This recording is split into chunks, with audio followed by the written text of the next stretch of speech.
সুপ্রিয় দর্শক শ্রোতা, আপনারা দেখতে পাচ্ছেন আমাদের ক্যামেরা স্ক্রিনের সামনে অনেকগুলো মানুষ জড়ো হয়ে দাঁড়িয়ে আছে। মূল ঘটনা হলো এই বাড়িতে শাশুড়ির মৃত্যুতে পুত্রবধূ সম্পত্তি ভাগাভাগির জন্য এই শাশুড়ির লাশকে দাফন করতে দিচ্ছে না। এ নিয়ে প্রশাসন সহ এলাকার লোক সবাই এই সমঝোতা করার জন্য একত্রিত হয়ে এই মুহূর্তে উপস্থিত হয়েছেন। প্রিয় দর্শক শ্রোতা, ঘটনাটি ঘটল চাঁদপুর জেলার শাহরাস্তি থানার টামটা ইউনিয়নের ভিতরে কোনো একটি গ্রামে।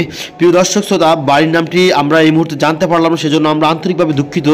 তো প্রিয় দর্শক শ্রোতা, দেখতে পাচ্ছেন আপনি গণমাধ্যম কর্মী হতে শুরু করে পুলিশ প্রশাসনের সবাই একসাথে বসে কথা বলার চেষ্টা করতেছে, জিনিসটি একবারে ক্লোজ করার চেষ্টা করতেছে যাতে করে এই জিনিসটি ঘটনাটি সমাপ্ত করে এই লাশটি দাফন করা যায়। যেহেতু বয়স্ক মানুষ, মুরব্বী মানুষ, লাশটি যে কোনো মুহূর্তে নষ্ট হয়ে যেতে পারে। তো প্রিয় দর্শক শ্রোতা, আমি এই ঘটনার তীব্র নিন্দা জানাচ্ছি। আর ভিডিওটি একটু বেশি করে শেয়ার করে দিবেন।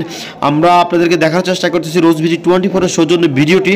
আমি মনে করি বাবা মা যখন সন্তান বড় হয়ে যায়, সন্তানকে যখন সম্পদ বন্টন করে, আমি মনে করি সবাইকে সমান ভাগে বন্টন করে দেওয়াটাই সবচেয়ে উত্তম কাজ।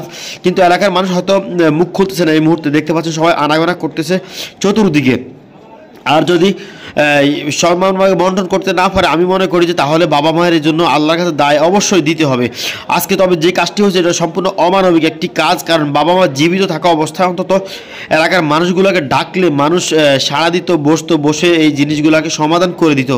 কিন্তু এখন দেখা যাচ্ছে লাশটাকে আটকিয়ে রাখছে। বিষয়টা কত নির্মম একটি ঘটনা। এমন ঘটনা বাংলাদেশের ইতিহাসে আমার মনে হয় যে এমন ঘটনা আর ঘটে না। প্রিয় দর্শক শ্রোতা, চাঁদপুর জেলার শাহরাস্তি থানার পুলিশ প্রশাসন অনেকটাই সজাগ থেকেছেন। তারা কল পেয়ে 34 নাম্বারে কল দিয়েছেন। কল পেয়ে সাথে সাথে তারা চলে আসছেন অনেক পরিশ্রম করে এই মুহূর্তে তাদের এই বিষয়টি সমাধান করে দেওয়ার জন্য। তো প্রিয় দর্শক শ্রোতা, আপনি যদি আমাদের পেজটিতে নতুন হয়ে থাকেন অবশ্যই ফলো করে দিবেন। আর ভিডিওটি যদি আপনার হৃদয়ে কাড়ে অবশ্যই শেয়ার করে দিবেন। আমরা তো সবসময় মনে করি বাবার পকেট মানে আমাদের পকেট, কখন আমরা বাবা মাকে ওইভাবে মূল্যায়ন করিনি। যখন আমাদের যেটা প্রয়োজন হয়েছে আমরা সেটা নিয়ে গেছে বাবা মা থেকে।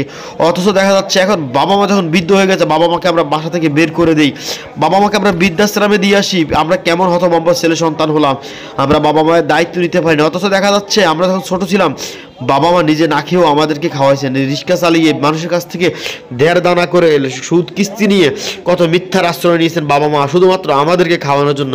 অথচ দেখা যাচ্ছে দিন শেষে আমরা বাবা মাকে কী দিচ্ছি, আমরা বাবা মার লাশগুলোকে আটকিয়ে দিলাম। প্রিয় দর্শক শ্রোতা, এমন এক ঘটনা বিরল।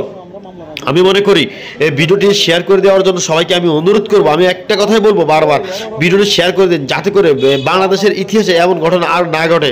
ছেলে সন্তানের দৃষ্টি আকর্ষণ করে বলবো, আপনারা যদি আপনার বাবা মা যদি আপনার প্রতি কোনো অবিচার করে থাকে, কোনো খারাপ করে থাকে, সম্পদ না দিয়ে আপনাকে আপনার ভাই বোনকে দিয়ে ফেলে, অবশ্যই আপনি ধৈর্য ধারণ করবেন আর আল্লাহর কাছে শুকরিয়া আদায় করবেন।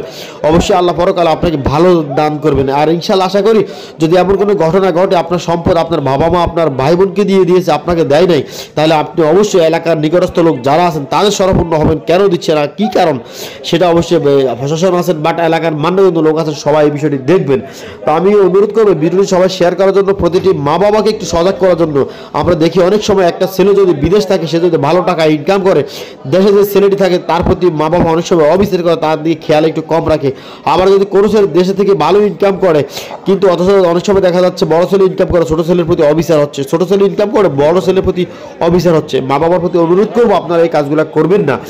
আজকে এই লাশটি পড়ে আছে, গতকালকে হয়তো আপনার লাশটিও এইভাবে পড়ে থাকবে যদি আপনি সাধারণত আপনার ছেলে মেয়ের প্রতি সুন্দর সুবিচার করতে না পারেন। আমি অনুরোধ করব সবাইকে ভিডিওটি একটু শেয়ার করে দেওয়ার জন্য। যে যেখান থেকে ভিডিওটি দেখতেছেন একটু শেয়ার করুন আর আপনাদের মূল্যবান মতামতগুলো কমেন্ট করে আমাদেরকে জানিয়ে দিতে পারেন। আপনারা যদি ওই এলাকার হয়ে থাকেন অবশ্যই চেষ্টা করবেন যে এই সমাধান করার জন্য। প্রিয় দর্শক শ্রোতা, ভিডিওটি শুধুমাত্র আমরা এখানে আপলোড করার একটাই উদ্দেশ্য, যাতে করে বাবা মা ছেলে সন্তান সবাই আমরা সমাজত সবাই আমরা সচেতন হয়ে যাই। কারণ দেখা যাচ্ছে ছেলে মেয়েও অনেক সময় বাবা মায়ের প্রতি অবিচার করে, যে বাবা মা যখন আমাদেরকে ছোটকালে লালন পালন করছে, অথচ দেখা যাচ্ছে বাবা মা যখন বৃদ্ধ হয়ে যায় তখন আমরা কিন্তু তাদের খবর নেই না। অথচ দেখা যাচ্ছে বাবা দিবসে আমরা শুধুমাত্র একদিনে বাবার প্রতি শ্রদ্ধা জানিয়ে আমরা একটা পোস্ট করে ফেসবুকের মধ্যে।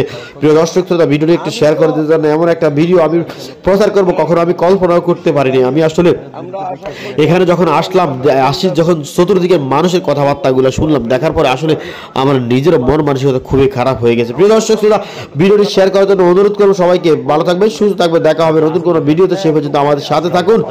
আল্লাহ হাফেজ, আসসালামু আলাইকুম।